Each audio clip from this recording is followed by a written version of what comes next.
Hey everyone. Today I have Joe Lightfoot with me for some conversation. If you are involved in Metamodern circles at all, and really any number of communities on the quote unquote liminal web, you'll know who Joe is.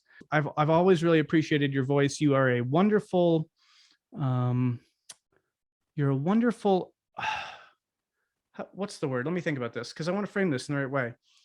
Take your time. All right. Use many adjectives. Wonderful facilitator of Communitas.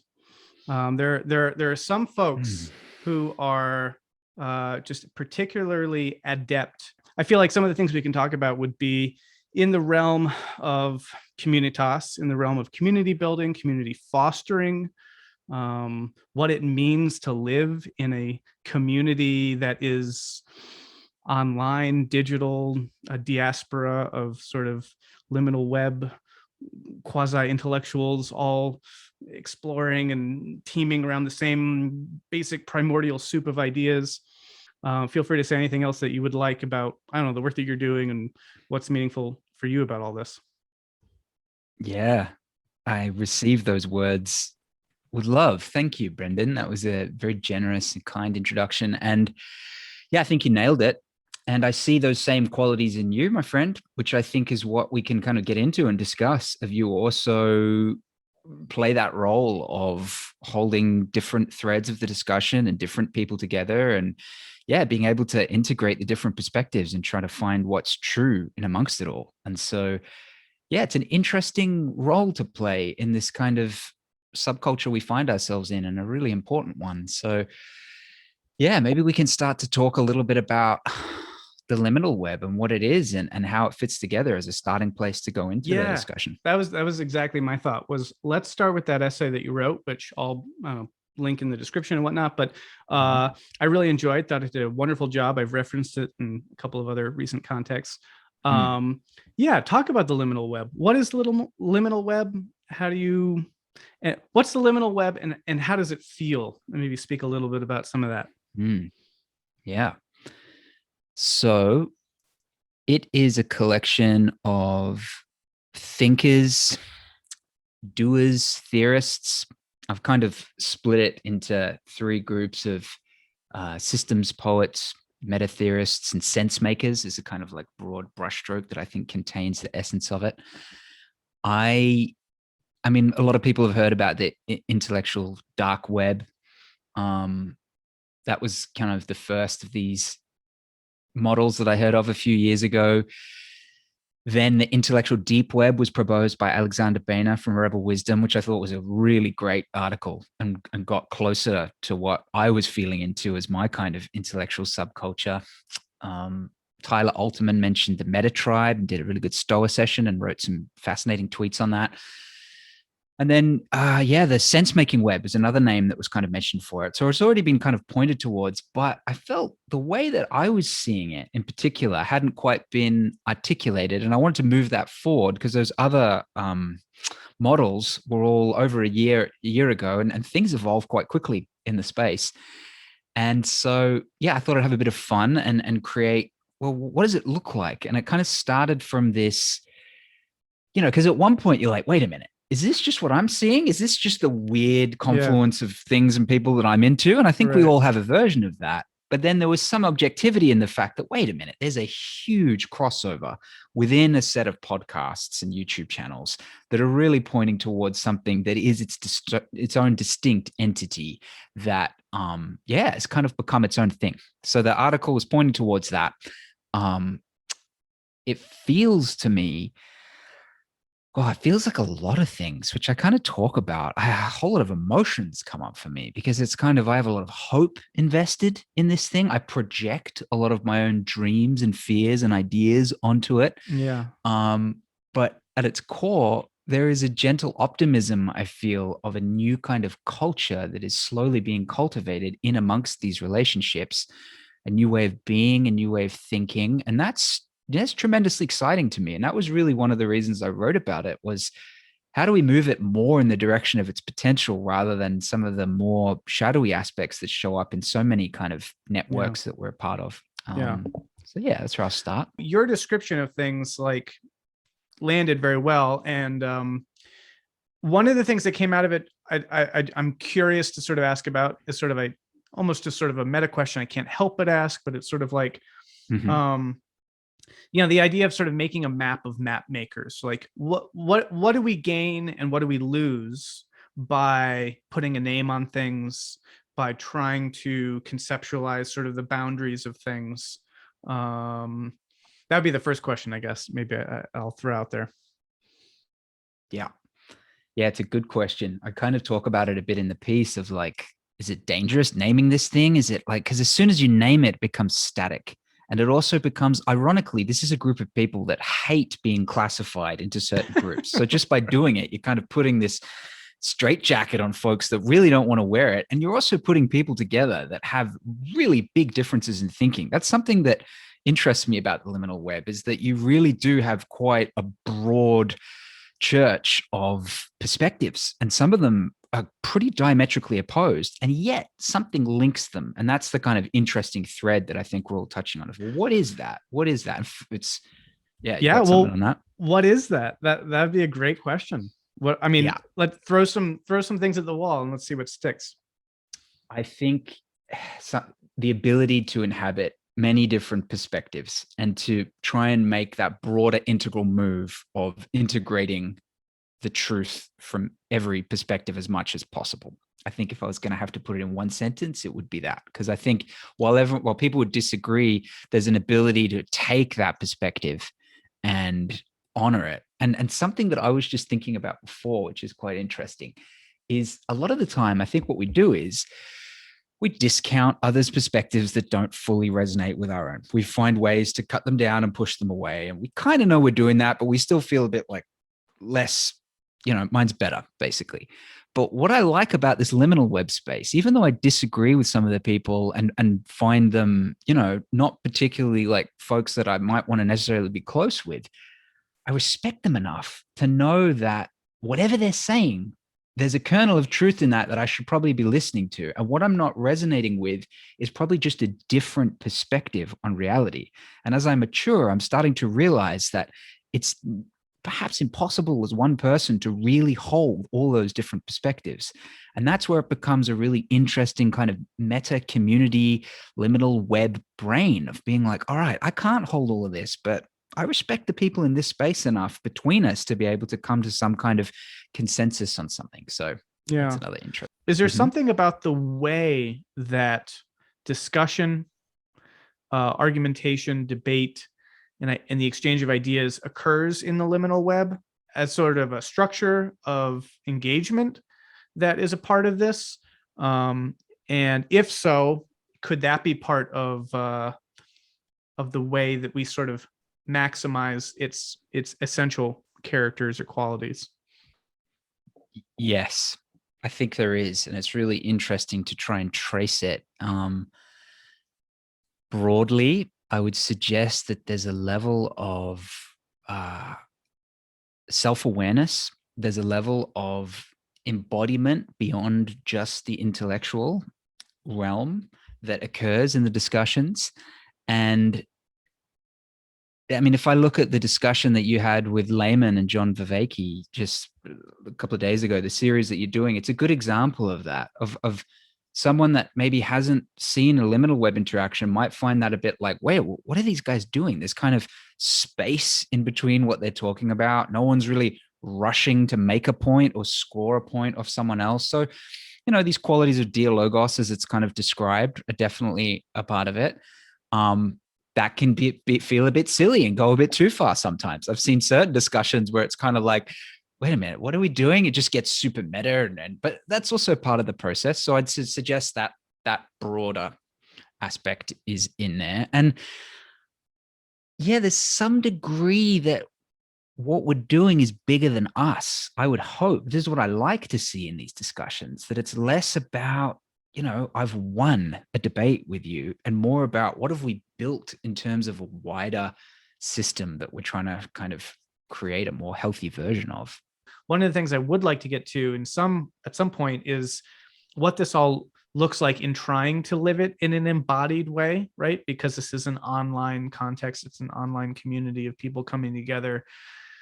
And what the limitations of that are, as well as the, what the benefits are. I think it's interesting for us to look at the shadows of the liminal web and also some of the deficiencies that many of us experience. Because what I want to point out is that what I'm kind of mapping isn't just the thinkers themselves.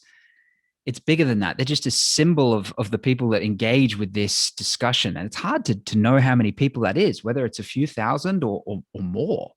But yeah, it's this bigger community. So I just kind of want to make that point, that it's not just the people that I point to as examples of it, although they are nodes. And where I think there is a trajectory of evolution that I point to a bit in the piece of what started out as little kind of media output nodes, podcasts, YouTube videos, Clubhouse clubs, has evolved into what I'm calling sense-making collectives. And that starts to intersect in an interesting way with my own work around, well, how do we form new types of community? And this is where I think it's really interesting, because it's like a meta collective that it's occurring, but there's little pockets of it. And they're all kind of going through the same process of, all right, we start to put out some ideas. We start to share these similar thinkers. We're trying to look at philosophy. We're looking at the intellectual culture of the time, but we're also looking at shadow work and what it means to kind of come to terms with our own conflicted nature and how we show up in the world. And well, what is the meta crisis and what's our role in that? And so there were these similar themes that are playing out, and you can see it in Rebel Wisdom. You can see it in the Stoa. You can see it in Denizen, which is where these communities start to form. And they start to, something more wants to happen. It's more than just ideas. We're looking for each other. We're looking for belonging. We're looking for connection. And we're looking to do that with people that share our worldview, because a lot of people in the liminal web are quite isolated where they are, and perhaps might not have many people in their day-to-day lives to kind of really build on with this. So there's a kind of beautiful draw. And this is where it starts to get really interesting, because this is the first time we're able to do that through the internet and social media and these new platforms that are emerging. So I think it's quite an interesting historical moment. And as they're drawn towards each other, they're wanting to form community. But how do you do that online? And what kind of intimacy can you share? And, what kind of responsibility? Because there's a level of sacredness that's involved in that, of being able to hold all the parts of another person.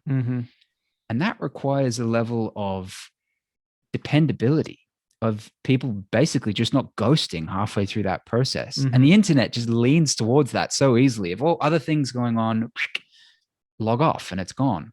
So there's an interesting tension there. And each of the sense-making collectives, as I described them, has kind of faced that. They've kind of started to build a community. Maybe they've had a Discord, or they've done groups, or they've met in person as well. And there's generally been yay, and then a kind of like, whoa, this is a lot. Now we're suddenly dealing with hundreds of people, and what does this become, a cult or a religion, or what pathway does it go down? We're kind of creating that. And often these people are full-time creating digital media at the same time. And that's like an add-on of suddenly. So a lot of them kind of tend towards like, all right, let's not actively do that so much. And there's this kind of wave effect that goes on. And that's kind of where we're at. And for me, Denizen is a particularly interesting example. It's perhaps a little bit lesser known to other people in the liminal web, but it's come out of Clubhouse. And Jenny Stefanotti has set up this amazing online collective of thinkers from all across America, but also the world, with a huge crossover with liminal web speakers, massive. It's the same themes, the same ideas. But she's actively been cultivating the community part of it. And they've gathered together a few times and they've really been working that side of things. And it's beautiful. People are feeling where is that going on? Is that Denizen a website? Is it a forum? Is it a Facebook group? What is Denizen exactly? So it's come out of Clubhouse. They were kind of one of the biggest Clubhouse rooms. But since they've evolved beyond that, they've got a website. They're based on the West Coast, the people that have set it up, but they're really all over the States per se. And that's now a podcast as well. But they're more actively forming that community part. And that links into, where does that go to? And I kind of talk about that a little bit. For me, a dream I think you and I both share is to find ourselves in lived, physical, spiritual community. And the spiritual part's an interesting part because that word is generally pretty well received in the liminal web, but there'll be a few people that are like, that gets their shackles up. So that, everything we need to kind of gently unpack and make sense of. But yeah, you look at something like the Monastic Academy, which is really, I think, kind of pioneering that. And also future thinkers who have bought a big piece of land in Canada and are about to build a smart village. So we're seeing these different experiments unfold. Yeah. And they're all different enough to be fascinating to compare. Yeah. Gosh, so many thoughts. So how do we convert this kind of energy that we see in these communities and in this online space into real world realizations, instantiations, and turning that sort of potential energy into kinetic energy in the world? Yeah. For me, that's a really rich question because my background before more actively participating in the liminal web was doing exactly that. So I spent 7 years developing a community with many different aspects to it to a really peak stage. So I felt like we were doing it. We were creating a new culture. So when you ask, will people be interested in this? I know that they are. I mean, it wasn't a neo-monastic setting, so that's definitely an extra level on top, but it was very, very all-inclusive of the different parts of our being. And we were thriving in that. And people were drawn to that like, I want to say moths to the flame, but what's a nicer metaphor than that? Maybe butterflies to the petal, like supping on that nectar of belonging, which so many of us are lacking and we don't even realize it. So for me, it is just unequivocally the way forward. It's like the most important steps that we can take to recreate these collectives of belonging and change. Now, so that's the lens I bring to the liminal web. So naturally, I'm like, get those people, have those experiences, and we're onto something incredible. And that is my life path. That's what I'm up to. That's what I'm dedicating myself to for the next however many years. So we'll see how it plays out because I think it's going to be really, really exceptional. And I think there's different ways that people show up in this online space, and the people that are just treating it like a kind of online kind of whatever, it hurts me. I'm willing to say that the way I show up is as if that I'm holding you in community, and I'm trying to bring that level of presence and awareness and care to these online spaces. But that's obviously very different to a lot of online culture, and there's a real friction there. But I think we make it happen. I mean, for me, I feel like we need to relearn how to be in these contexts together. So my next project is creating a kind of syllabus for that, of what are the initiations that we might need to go through to better prepare ourselves for that. And I model this on the garden from Epicurus, which was about 450 BC. That's the best model that I've seen. I mean, I'm just delighted to discover this lineage. They were nailing it thousands of years ago, exactly what we're talking about. You get together, you form a space, and you have a philosophical underpinning there, which is something that we share in the liminal web that I was missing in my community context. We brought together a bunch of people that were living in the same area that enjoyed art and music, but there really wasn't that kind of like mycelium of ideas which holds people together. And so I'm currently working on a theory that talks about like, how do you create community? And I've got these 4 Ps that I've been looking at. And you've got a person. It's usually a charismatic person. Ideally, it's a group of people, but it's mostly one. You've got practice. What is it that you do when you come together? You've got a place. What holds you together? And you've got philosophy. And what ties you together? Now, I had 3 of those 4 in the community that I was in, and it rocked. But without that underlying philosophy, things got a bit weird. And that's where I think we have enough shared philosophy in the liminal web, even though there's differences, to have some really interesting overlap go on. And that's so cool. To what degree, let me see if I can phrase this the right way. I want to take this in 2 different directions using the same question. Okay. To what degree is this liminal web that you've sort of outlined and I think done a good job describing an online phenomenon, and to what degree is that phenomenon just sort of a pretense or a precursor for the potential to get together in real life as people in the physical space of the world and do something in that space? If that makes sense. You're going to love my answer, Brendan. Both and. Very good. Which could be the catch cry of the liminal web, the battle cry of the liminal web. I think my conception of this is I want to have a physical community that I'm attached to in real life. Over time, hopefully that becomes more populated with liminal folks. I'm willing to move to a location where that can happen. And I think many people in the liminal web would be if the opportunity was there. But I also want to have a digital equivalent, because that's about to get really interesting with AR, with VR, and with the kind of experiences that we can have in an online context. So I want to have both. They might overlap, but I'm not afraid to lean into online community building. I think it's, we definitely need to be cautious with where that leads us. But some of the experiences I've had over the last year or two during the pandemic, exceptional level of depth of understanding in an asynchronous manner, which means that you can just kind of log in for a little bit, log out, come back the next day. And that level of connection and understanding and belonging and love and communitas is really high. And all it took was a level of, well, this is the tricky bit. You got to get people on the same wavelength, the same level of commitment, and you got to sync them up.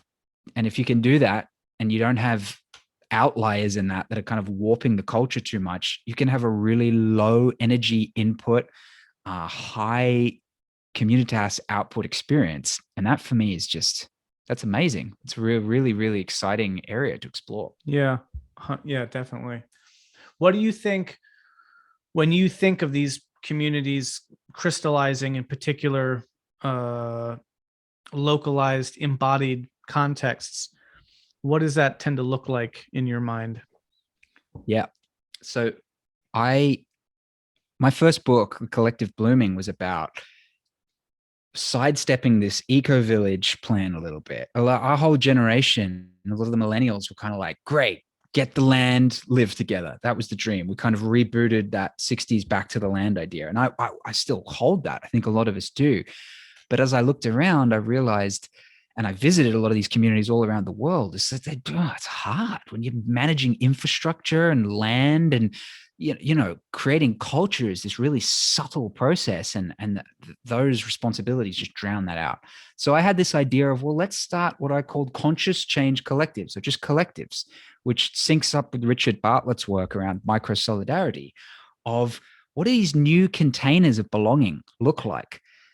And so for me, you take it as much pressure off them as possible to begin with. You don't have them making money. You don't have the people living together.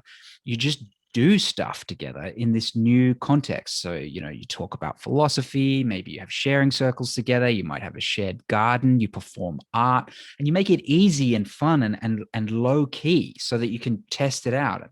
And that's what we did for a few years as a collective, and it works. And even that is hard. That fell apart in lots of ways and rebuilt. And because there's a lot of integral psychology we need to do, a lot of shadow work we need to do. We're so used to being atomized hyper individuals that it's really hard to do this, even though we're all longing for it. So that's the kind of model I start with, of just get a group of people in an area. You can also do this online, but it's good in the physical, and just start having experiences together, which can sound very vague to people, but I can get more specific with anyone that's interested in that. They can read my work or reach out to me. But where I want it to go, I want to create a version of Epicurus's garden. I'm figuring where I'm going to do that, but that a physical location where we can come and we can let our guard down and we can enjoy the pleasure of friendships of virtue together with a philosophical inquiry. So it's kind of in the mold of the monastic academy, but that's a little bit more like, hiya, Zen, get up 5 a.m. chant, which is cool. It's I would intense. do that for. It's intense. It's super intense there. It's intense. Yes. I would do that for like a month of the year at the moment. But for me, I model myself a little bit more on Osho's vision, which, went pretty squirrely. So we've got good case studies of how not to do it, but more of that Zorba the Buddha kind of like, and this is what Epicurus was about. He's kind of famous for, he's been misappropriated through history, but really he was about deep friendship, simple pleasures, moderation, and taking the time to enjoy each other and talk with each other in the garden. And that just lights me up on so many levels. It's so achievable, but it's also highly complex because you're dealing with all of our own insecurities and a lot of the baggage that we bring into these contexts. And this is the lens through which I look at the liminal web. I'm looking at like, how do we keep tripping up? How do we keep resetting the culture in strange ways? Who are we excluding from this discussion? And that's what I look at. And that's where I'm trying to, really focus in the work. Well, let me ask you this. As a moderator in like a group, I've grappled with a lot of those questions too. And it's a very hard thing to do, especially when there is the penumbra of spirituality in the mix, right? If you were just sort of like we want to get together and talk about boats, then like if someone comes in, they're like, I love cars, boats are shitty, then you're like, okay, well, you suck, get out of here, and everyone will pile on, we're all good, right?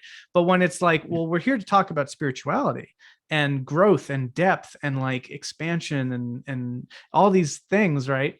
Then if someone comes in and they start shitting on people and being mean, it's a lot harder to be like, I need to kick you out of this group in order to do the spiritual thing, right? And so I think that that's a real trip up for a lot of people, and it's a hard thing to get the right balance of. And I wanted to throw this question by you, which is one of the sort of kind of heuristic fallback kind of ideas that I'm using is sort of like, I am charitable for all things except uncharitability, right? When I see people being uncharitable, I'm like, no, we're not gonna put up with that. Like, for me, the hallmark, and maybe in some ways this is a really interesting parallel to that idea of both the kind of intellectual nuance and depth that I feel like we both connect to in this sort of community. It's also, ideally, when it's really expressed, the emotional kind of empathic charitability that in its best forms gets manifested in terms of when people can say, when you have two people that disagree, and rather than it turning into just a slugfest of like, well, you're so dumb and blah, blah, blah, blah, blah, but it actually turns into a real rich, nuanced, and nuance isn't even the right word because it's not conceptual, it's emotional. It's, I see you, you differ, I don't see it that way, but I respect you. And on the basis of this sort of mutual respect, I am going to not be an asshole to you. It's sort of like, it seems so simple, but it's shockingly rare, especially in online spaces. So anyway, I don't know, the principle of sort of charitability and sort of its corollary of uncharitableness meets uncharitableness. I'm curious what you think about that. Yeah, you come up against this really difficult truth that I discovered that you kind of need to go through as a community builder. It's like an initiation. Most of us come in with this really inclusive sense of like, we want to include everyone, we want to bring them in, and we want to integrate as many feelings and people and perspectives as possible. And you realize at some point that that's just not possible. And this, for me, is where the developmental lens becomes essential, because I'm not just talking about this from a kind of theoretical idea, which is fascinating, but more like a lived experience of there's different people at different levels of development. And we don't need to lump it together into one, although I think you can actually do that, which is a fascinating discussion, but a very controversial one. But more broadly, looking at people on different lines of development, particularly how they show up in community, is kind of, emotional, relational, language, self-awareness, awareness of other. People are just at different levels. And as is well known, the cognitive line can often run ahead. And that's what we see in the liminal web. We see a lot of really smart people who might not be so well rounded out in these other areas. And for me to experience what I want to, I need to have a membrane around it. And what I'm seeing again and again, different leading community theorists, is these different permeable membranes, and you have different concentric rings. And that just doesn't sit well with a lot of people. That doesn't sit well with all the parts of me. It's like, really? All right. So that means you need to exclude people from some things. And that means you need to have like a kind of spiritual bouncer that kind of figures out what's going on. I like that's and a we great need to, phrase. yeah, that came from Peter Limberg, I think, as so many great phrases in our liminal web Spiritual do. bouncer, great. And you need to be, that person needs to be celebrated and loved and not shamed. And that's like a really holy role. And you start to have these really important roles and rituals. And then you start to get into this really delicious, like, oh yeah, we're just tribal creatures that are looking to rediscover that in a better way. But how do we approach this with the utmost care so that we don't go down the negative tribal route or the cult route, which is so easy to do. Yeah. So there's these really delicate threads that we need to kind of undo. But at the end of the day, I think we need a way of assessing where people are at, having different levels. And I think you can have a level of inclusion still by saying to people, hey, maybe you're not at the level for that experience yet, but here's a pathway to get there. Here's a set of experiences. Maybe even here's a mentorship program that will enable you to get there, and you can pay it forward. And you just kind of set up this model. Because I'm the first to admit that I have lots of hangups I need help and growth with. And so if I could receive that in one way and then pass it on, I think there's a beautiful way of kind of setting that up. Yeah, it's such an interesting issue of like the challenge and the benefit of homogeneity, the problems that introduces, but also the issues it resolves. And it's a very fraught issue. I mean, when I think about these things of, as you say, I mean, I'm very interested in the idea of having a physical community of people who are kind of all resonating at this wavelength and doing this thing and kind of share this, same project. But it's an interesting then sort of constitutional question, like, all right, if you built in the idea that it's important to have feedback and interaction with that multi-tiered, many-layered diversity of different, say, developmental sets for the sake of trying to, say, make a microcosmic version of what you're trying to influence in the macrocosmic context. One, is that a good idea? Is that a good idea? Because there's sort of the built-in challenge of, it's always easier. Well, this is maybe not necessarily the case, but it's a question, I guess. Is it always easier to be dealing with like-minded folks, right? Or is there something to be gained by, I mean, and of course there is, right? But then the question, let me finish the sentence. I always do this. Is there something to be gained by a perspective that's sort of totally out of left field? And you're like, well, wait, that doesn't have any seeming place here, right? And how do we integrate that in a way that is sort of maximally beneficial, right? What is the place for sameness? What's the place for difference? I don't mean to take this in too far of an abstract, direction, but no, I'm with you. It's fascinating. I think you're touching on one of the most important questions that I lose sleep over. So the community that I formed was the most beautiful mixture of freaks and thinkers from all parts of the political spectrum, because it was an expat community in northern Thailand. So we had this strange choice selector of, we're all here because we're leaving the system and we love this area of Chiang Mai, of the kind of chilled creative flair.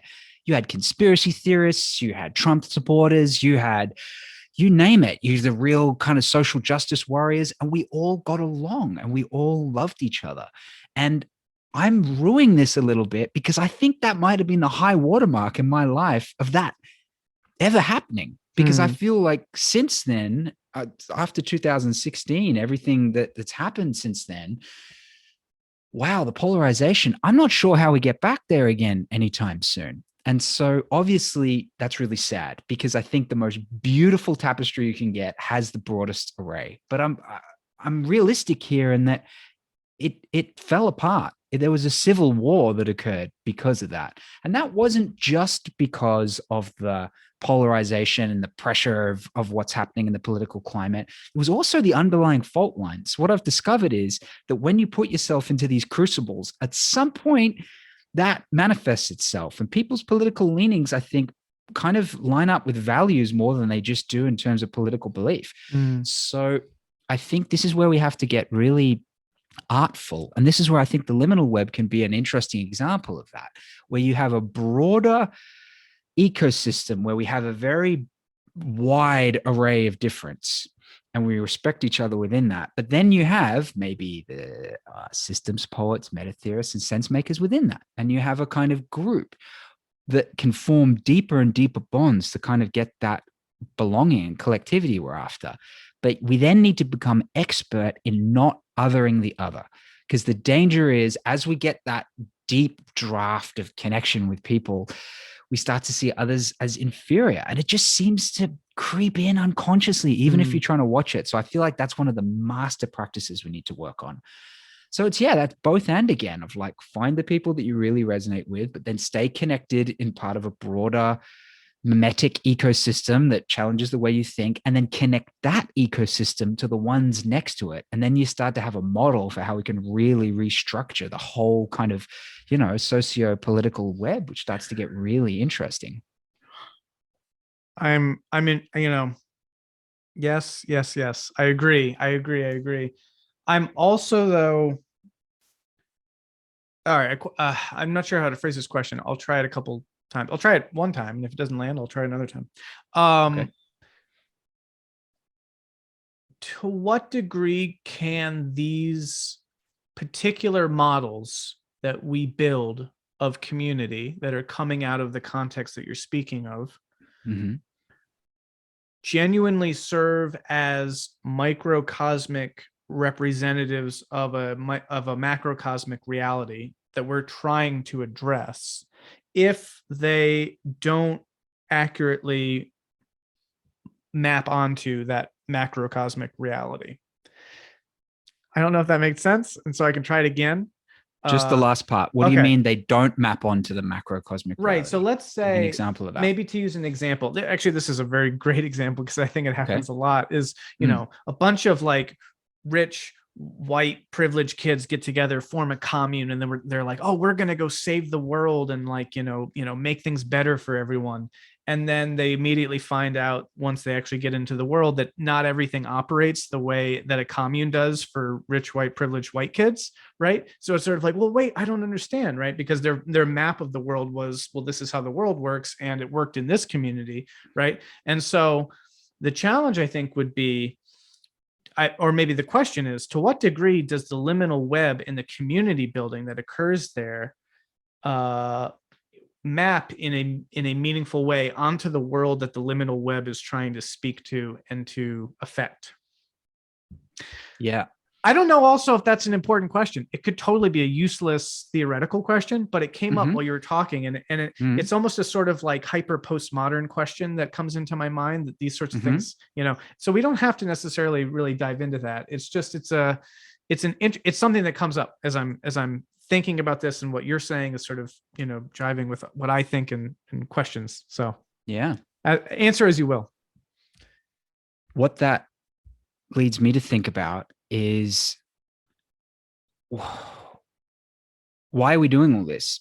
So I think one reason is because it feels good and it's fun. And it's like, I think it's really important to keep that front of mind, of like, the dual kind of purpose here is just because my heart feels good when I'm talking to you, and I love you, and I want to know you more, and I want you to know the parts of me that I haven't shown you yet, and I want to see those parts of you, and I want this beautiful creative synergy to arise out of that, and then I want that to naturally form into a kind of movement and culture that can include others. And that's just fun. That just feels good. That's what I want to do with my life. So that's important, of like, how do you feel? Secondary to that is that this, I think, is how we create new culture. We don't want to cut ourselves off from the world. I don't think we could if we wanted to. We care too much about what's going on, that I think there's kind of like a natural inclination here. It's less of the like, let's get the commune in the hills, do the drugs, have the sex, kill a few people by accident maybe and live not so happily ever after, versus like that's the template I'm working with anyway. Yeah, right. We're, if anything, we're probably overly focused on the meta crisis. We all need to chill the fuck out a little bit and like nurture ourselves so that we can stay connected to that. So I'm not sure that's so much of a direct concern with this kind of community building endeavor, but it is something to consider, not to become too insane. I love it. That's such a beautiful answer. And it's really interesting. I increasingly I'm wondering, have I lost touch with my postmodern self? You know, sometimes you have to kind of check in a little bit. I'm like, I've been particularly kind of critiquing certain things, and I'm like, oh no, maybe, you know, have I just fallen back into this modernist cul-de-sac or whatever? Anyway, all that aside, well, have you? Wait, don't leave us hanging. I hope not. I don't believe so. But when I ask a postmodern framed question and hear an answer such as you gave, I feel rejuvenated and reassured, because I think it's a great and a beautiful and an important sort of answer. And I feel like I feel like it really speaks to the sensibility and the structure of feeling that characterizes this community, which, you know, is always in the danger of sort of becoming overly theorized. I mean, it almost emerges out of theory itself, and yet the theory is also a form of trying to give expression to what the community is. And when I say that, I'm talking about this metamodernist structure of feeling, which is what you said. I don't think would sort of jive, you know, it wouldn't land, it wouldn't resonate, it wouldn't be enough to kind of speak to sort of a postmodern answer. Or, you know, it just would be like, whoa, we're having fun. That's not enough. Like, there is institutional systemic problems. But I think what's really interesting about it, and what's so profound about it, is that, like, okay, good luck trying to solve institutional and systemic challenges without people being emotionally, psychologically invested, right? Yes. And so if you don't bring the full person into the context, you're not going to see the kinds of results that are necessary to achieve. And so by reframing it as, you know what, this is meaningful, this feels right, it works, it sinks in, it's real, it's whatever language you want to use for that, that's not in any way insignificant. It's actually crucial. It's the crux of the kind of burning rose core of what's, you know, motivating and inspiring people behind this, I think. And that to me is super beautiful. There's something I want to try and get at here that's right on the edge of my thinking. I'm writing about in the next article that is fascinating of what. So something else I want to say is that the liminal web, just as it is just fine. Even if we don't form these communities and we just keep swapping ideas and having a good time online, that's a great thing. I don't want to put pressure on it to be something that it doesn't need to be. That being said, what I think is coming through is this desire to create new cultures together. And we have the tools and technologies to do that like never before. But it's a challenge because what we're so used to is this kind of game A construct of compartmentalization of, I've got my friends over here, I've got my work over here, I've got my theory over there, and it's very separate. We've got many different identities that we're forming. And in some ways, that's a beautiful, beautiful thing. But I think it fractures us in other ways, and it plays into this kind of alienation that I speak of, which is really subtle. And this kind of embodied community I'm pointing to is the direct antidote to that. But to do that, you need to take some risks, and you kind of need to meld all these things together a little bit. And you need to slow down, and you need to focus on, okay, what is this culture that we're creating together? It can't really have too much financial pressure to begin with, or that'll warp it out. And so it needs to not have too much like, I'm right, oh, I've got this better theory than you. So it kind of goes against that kind of competitive ideas marketplace thing going on. It's really sacred.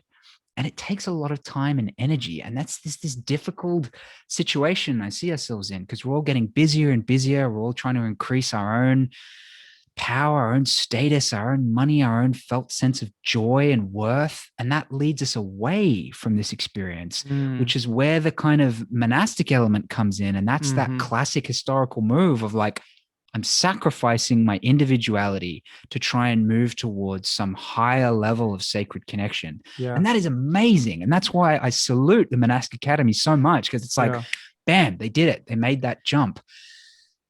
You see what I'm pointing at? It's like those two things going in different directions. I'm intrigued because I have been intrigued to notice the degree to which the monastic community has what you might refer to as status, right? People are so deeply interested in that. And it's a really unexpected, ironic thing, because it's precisely because it is sort of eschewing the status thing and trying to do the self-developmental thing that people actually take notice. And so I think that this has always been a paradox that even the kind of traditional religions have recognized. It's sort of like, look, you gain the world by losing the world. You gain the most when you surrender the most, et cetera, et cetera. All the various paradoxes that have been articulated in those terms, right?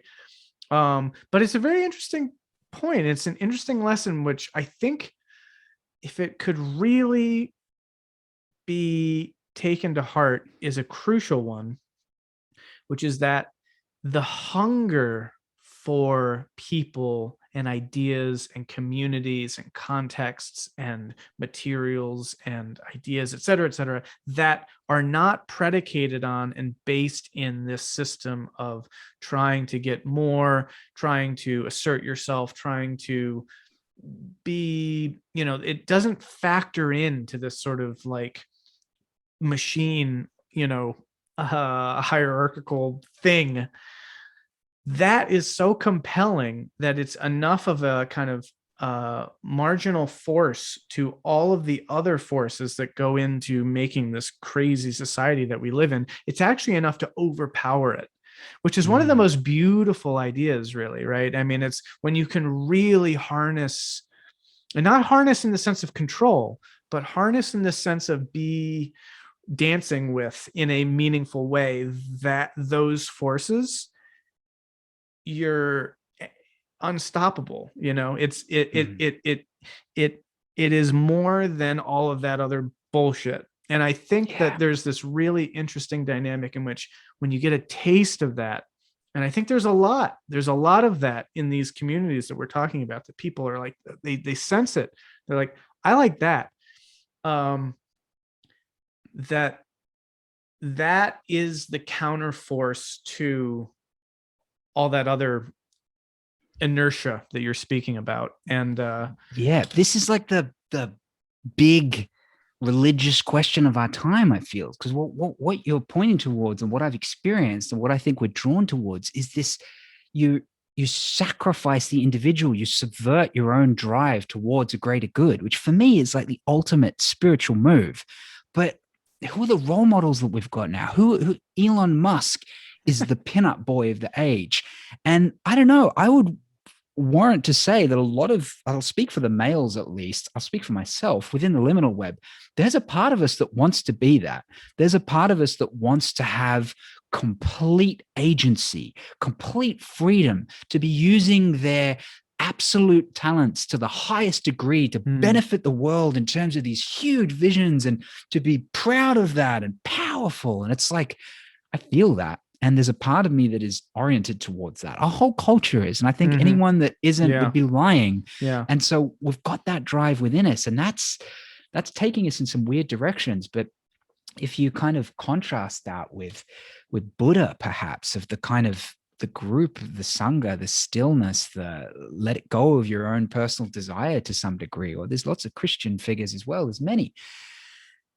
Yeah, it's tricky. How do we bring those to, it's like a perennial question, isn't it? These different aspects of ourselves. But that first force is really strong in our society right now. And these digital realms push us further towards that. So it's hope for me that we can somehow in this liminal space be an example of bringing those two together and use that personal drive for a greater good. And there's something in there. I agree. I mean, it's it's a perennial solution to that dark side that gets going when it's just this sort of arms race for agential, command, right? Yeah. And that at a certain point, there's sort of an intervention in that process of what can then appear the most attractive quality is precisely the removing yourself, the self-exile from that system, which then, I mean, there's actually good reason to think that our very species sort of came about from those actual evolutionary forces being at play of like the shift towards more cooperative and blah, blah, blah. There's a whole narrative there, but it's true. And I think that to the extent that there is a sort of perennial and timeless quality to religious narratives that are efficacious and edifying, I think it is in that. I think that when people think about that deeply moving emotional quality of like the gospel, I think that's what they're really speaking to. It's like the idea of by being powerless, you are powerful.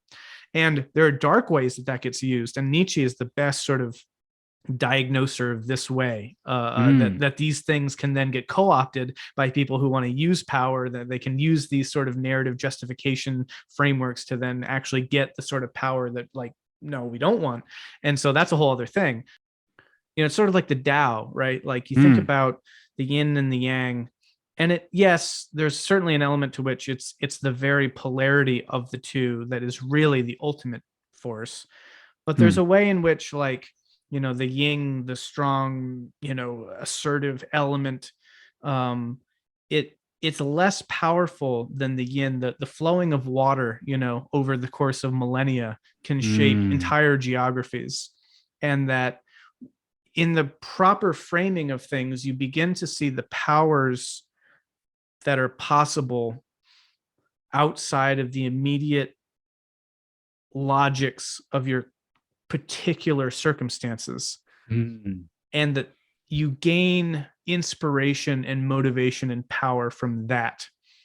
And I think that in the sense that we connect to something that really is beyond us and deeper and truer, it's not, or at least it doesn't have to be, this sense of a transcendental, spiritual, heavenly realm of gods or deities.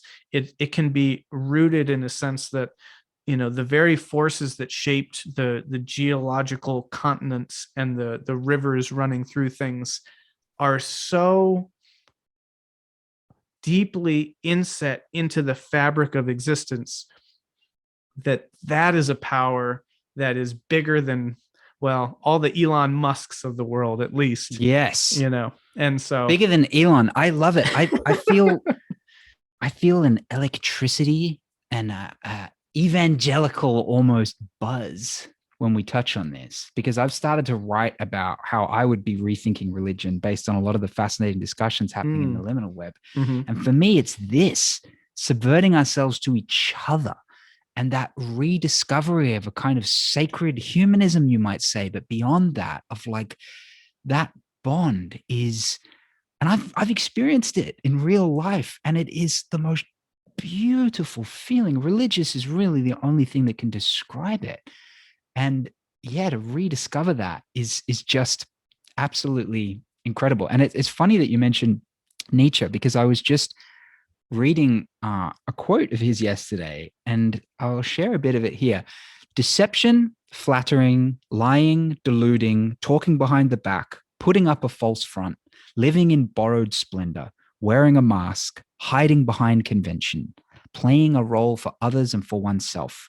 In short, a continuous fluttering around the solitary flame of vanity is so much the rule and law amongst men.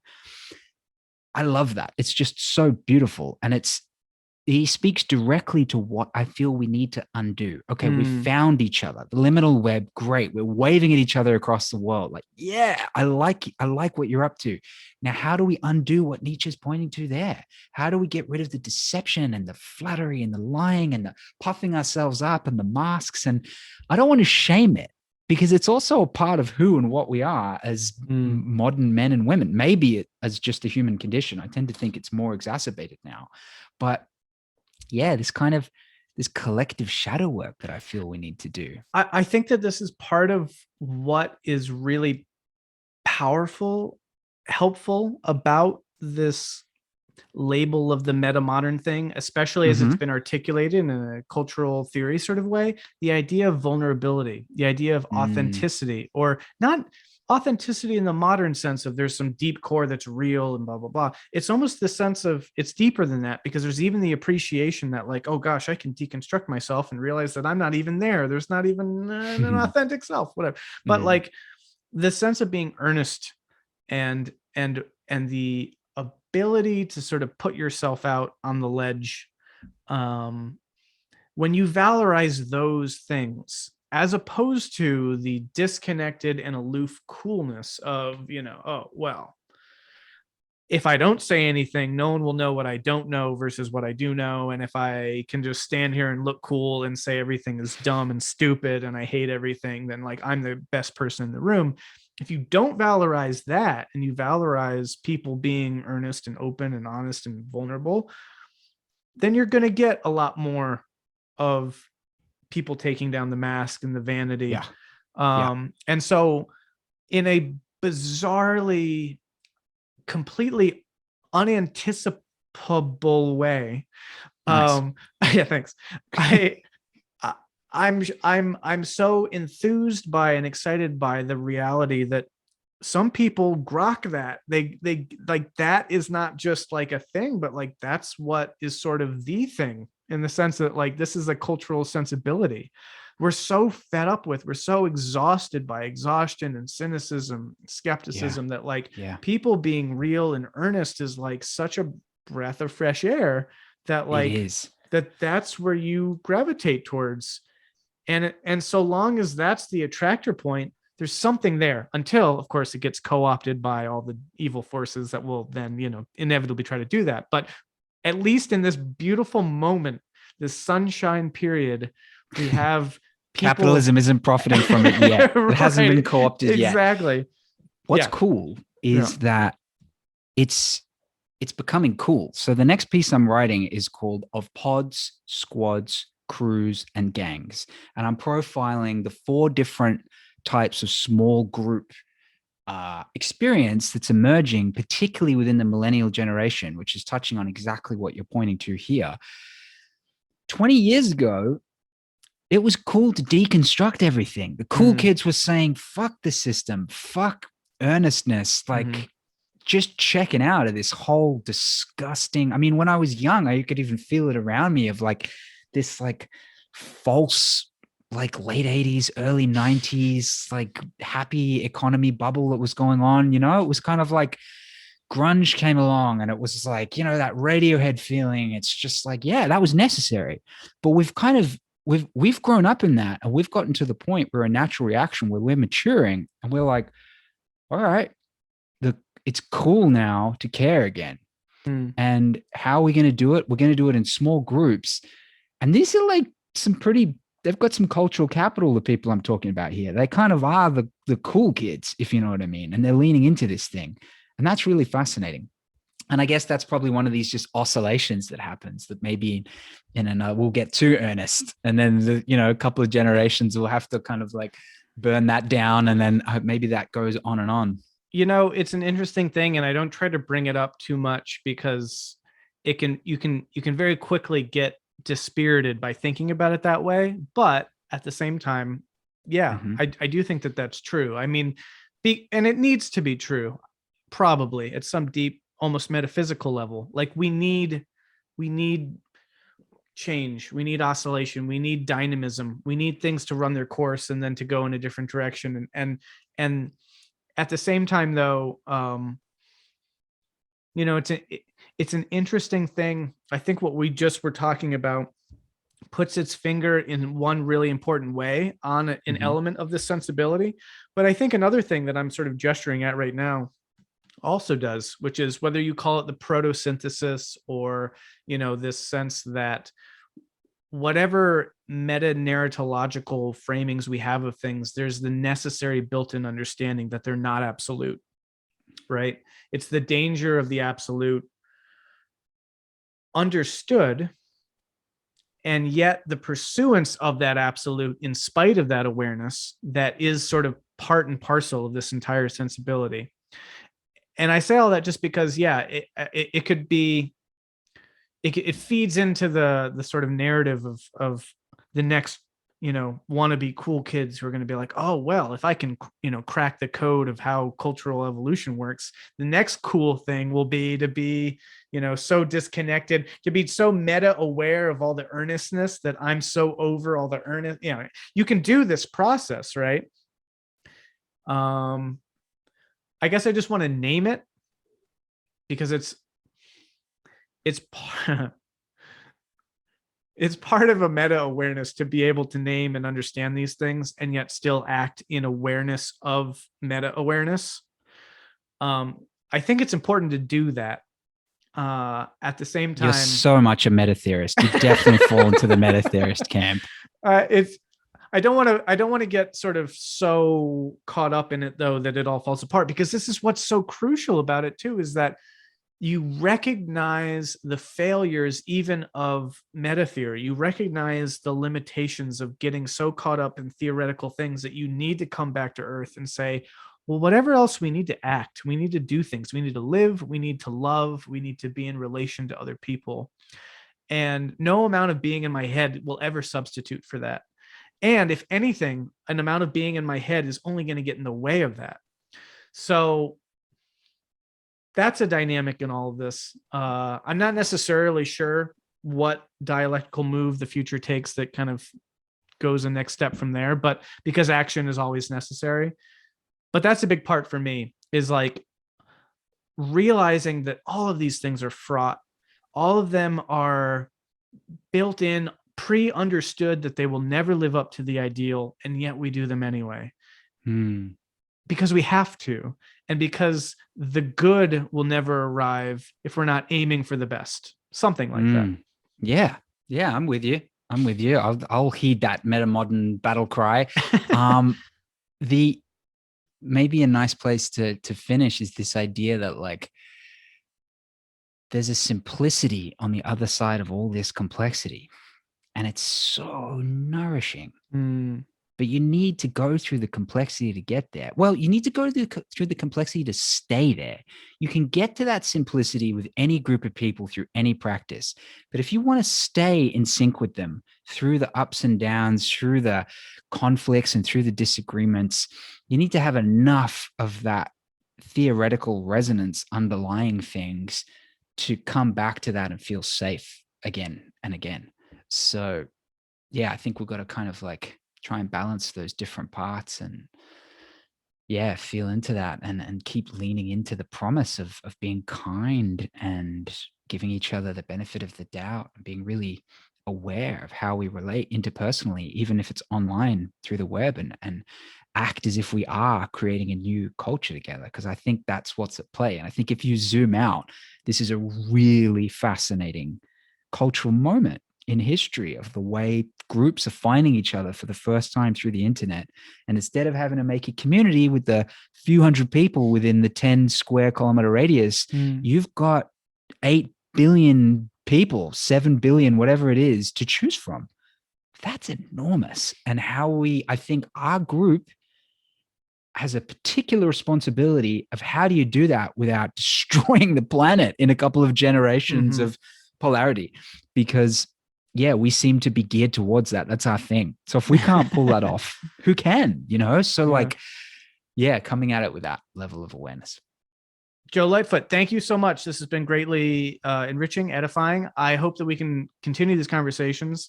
Let's talk again soon. Thank you.